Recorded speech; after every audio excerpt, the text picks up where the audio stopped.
Saudara-saudaraku yang dikasihi oleh Tuhan kita Yesus Kristus, Shalom. Selamat pagi, sungguh sukacita kita bisa berjumpa kembali dalam sarapan rohani Gereja Kristen Protestan Bali Jemaat Galang Ningyang Abian Basih. Hari ini hari Sabtu tanggal 16 Agustus 2025. Sebelum kita bersama-sama melanjutkan segala aktivitas kita, tugas dan kewajiban kita, marilah kita membaca dan merenungkan firman Tuhan yang akan menjadi dasar dan pembimbing kita dalam kita melewati hari ini. Namun sebelumnya, mari kita berdoa. Kami bersyukur dan berterima kasih kepada Bapa atas pemeliharaan Tuhan. Semalam boleh kami lewati dan pagi hari ini kami sudah boleh menerima anugerah hari baru pemberian Tuhan. Kami rindu Tuhan dikuatkan oleh kebenaran firman-Mu hari ini, sehingga kami boleh melewati hari ini dalam tuntunan dan penyertaan Tuhan bagi kami semua. Roh Kudus kiranya menolong kami dengan roh hikmat dan kebijaksanaan, sehingga kami dimampukan untuk memahami kebenaran firman-Mu. Berfirmanlah ya Tuhan, karena kami anak-anak-Mu sudah siap untuk mendengarkannya. Dalam nama Tuhan Yesus Kristus kami berdoa. Amin. Firman Tuhan yang kita akan bersama-sama baca renungkan pada pagi hari ini diambil dari dua ayat Alkitab, yaitu ayat Kejadian 4 ayat 7 dan Matius 27 ayat 3 sampai dengan ayat yang keempat. Kejadian 4 ayat 7 demikian firman Tuhan. Apakah mukamu tidak akan berseri jika engkau berbuat baik? Tapi jika engkau tidak berbuat baik, dosa sudah mengintip di depan pintu. Ia sangat menggoda engkau, tetapi engkau harus berkuasa atasnya. Lalu Matius 27 ayat 3-4 demikian firman Tuhan.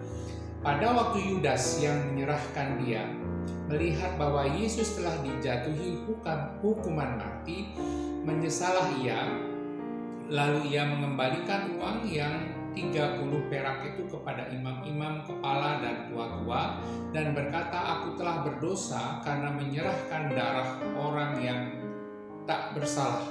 Tapi jawab mereka, apa urusan kami dengan itu? Itu urusanmu sendiri. Firman Tuhan pada pagi hari ini diberikan tema pertobatan yang sejati. Saudara-saudaraku yang dikasihi Tuhan kita Yesus Kristus, hari ini, pagi ini kita belajar dari Kain dan juga dari Yudas, dua tokoh yang ada di dalam Alkitab. Ayat-ayat dari Kejadian 4 ayat 7 dan Matius 23 ayat 3 sampai dengan 4 memberikan kita sebuah pembelajaran yang mendalam tentang bagaimana perjuangan melawan dosa dan konsekuensi dari pilihan yang kita pilih atau yang kita ambil. Kita melihat dari dua tokoh yang menghadapi cobaan, godaan, dan jatuh ke dalamnya, namun dengan hasil akhir yang sangat berbeda, yaitu yang pertama dari Kain dan yang kedua adalah dari Yudas Iskariot.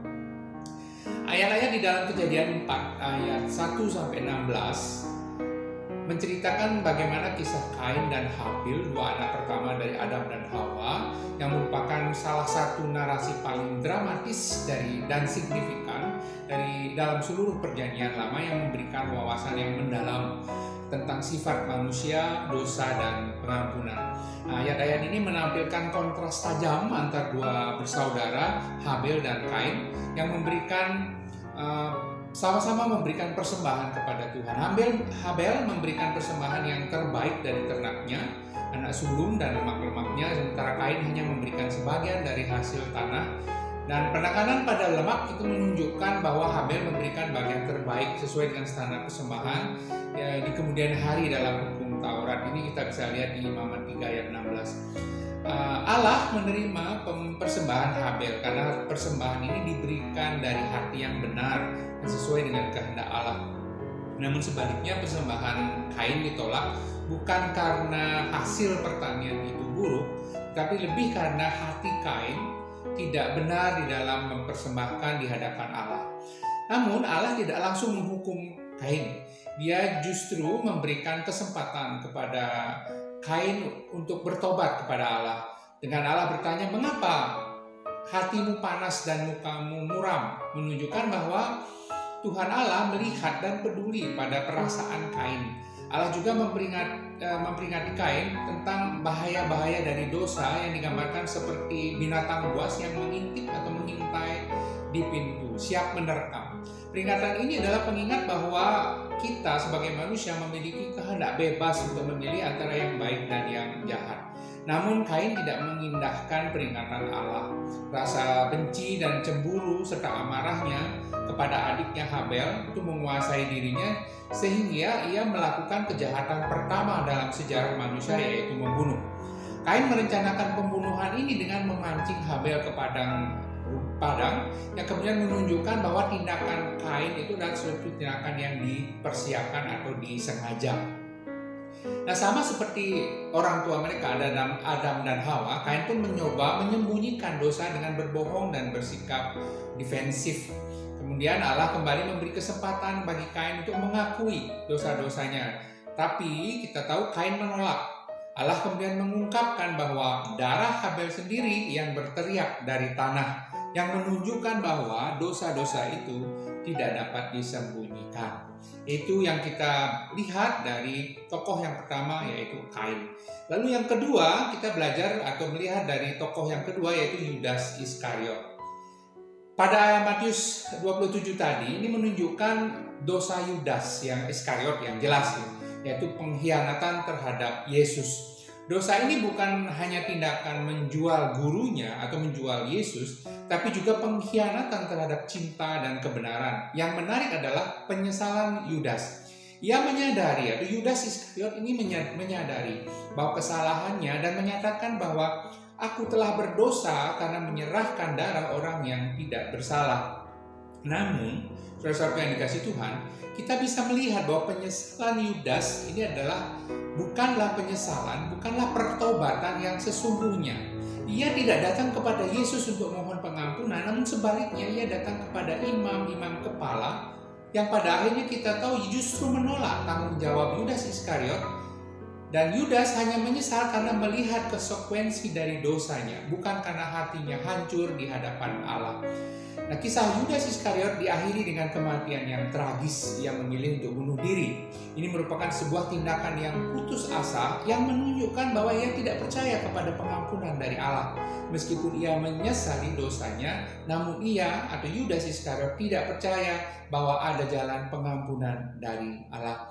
Nah, dari ulasan ini kita dapat melihat bahwa yang pertama, dosa membawa kehancuran. Dosa Yudas Iskariot tidak hanya melukai Tuhan Yesus, tapi juga menghancurkan dirinya sendiri. Penyesalan tidak sama dengan pertobatan. Yudas Iskariot menyesal, tetapi ia tidak bertobat. Penyesalan adalah kesedihan atas konsekuensi dosa, sementara pertobatan adalah berbalik dari dosa dan mohon pengampunan dari Allah. Yang ketiga, pengampunan itu selalu tersedia. Kematian Tuhan Yesus adalah bukti terbesar dari pengampunan Allah yang tidak terbatas. Jikalau Yudas Iskariot datang kepada Yesus, ia akan diampuni, namun sebaliknya ia mencari jalan keluar dari masalahnya sendiri yang berujung pada kematiannya.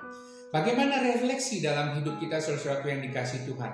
Kisah Kain dan Yudas mengajarkan kita beberapa hal penting. Pertama, dosa itu nyata dan menggoda. Dosa tidak pernah datang dengan ramah, melainkan selalu mengintai di depan pintu, siap menerkam jika kita lengah. Oleh karenanya kita harus selalu waspada terhadap dosa yang mengintai kita. Yang kedua, kita diberi kekuatan untuk menguasai dosa. Sama seperti Tuhan memberi peringatan kepada Kain, Roh Kudus memberikan kita kekuatan dan kemampuan untuk menolak dosa atau godaan dosa. Kekuatan itu bukan dari kita sendiri, melainkan dari Tuhan yang telah mengalahkan dosa. Yang ketiga, pengakuan dosa bukan hanya sebatas penyesalan. Penyesalan yang sejati harus membawa kita kepada pertobatan yang sejati, yakni berbalik dari dosa dan mencari pengampunan Tuhan. Penyesalan Yudas Iskariot adalah pengakuan tanpa pertobatan yang hanya berujung pada keputusasaan. Nah, kedua perikop ini adalah cermin bagi kita semua, saudara-saudara yang dikasihi Tuhan. Keduanya mengajarkan bahwa dosa adalah pilihan sadar yang muncul dari hati yang tidak benar. Pertobatan bukan sekedar penyesalan, melainkan berbalik dari dosa dan mencari pengampunan dari Allah. Pengampunan Allah selalu ditawarkan, tapi kita harus memilih untuk menerimanya. Kisah Kain dan Yudas Iskariot menjadi peringatan tragis tentang konsekuensi dari pilihan kita dari menolak anugerah dan belas kasihan Allah. Sebagai orang percaya, kita tidak perlu hidup dalam ketakutan akan dosa. Sebaliknya, kita harus hidup dalam iman percaya bahwa melalui Tuhan Yesus Kristus, kita memiliki kuasa untuk berbuat baik dan menguasai dosa. Jangan biarkan godaan dosa menguasai kita seperti halnya Kain dan Yudas Iskariot. Namun sebaliknya, ambillah pilihan untuk menguasai dosa melalui kuasa Kristus yang hidup di dalam kita. Kiranya Tuhan memberkati kita semua. Amin. Mari kita berdoa. Tuhan, terima kasih, kami menyadari luar biasa anugerah dan kasih Tuhan dalam kehidupan kami. Namun anak-anak-Mu lah yang sering kali Tuhan tidak mengetahui, tidak mampu memilih yang benar. Oleh karenanya pagi ini Tuhan, berikanlah kami kekuatan oleh kuasa Roh Kudus agar kami selalu mampu diberikan kekuatan untuk berbalik dari dosa, mohon pengampunan-Mu, dan Tuhan jauhkan kami dari segala cobaan yang melebihi kekuatan kami. Terima kasih Tuhan, biarlah firman ini menjadi rema di dalam kehidupan kami. Di dalam nama Tuhan Yesus Kristus kami berdoa. Haleluya. Amin. Selamat hidup di dalam pertobatan yang sesungguhnya. Shalom.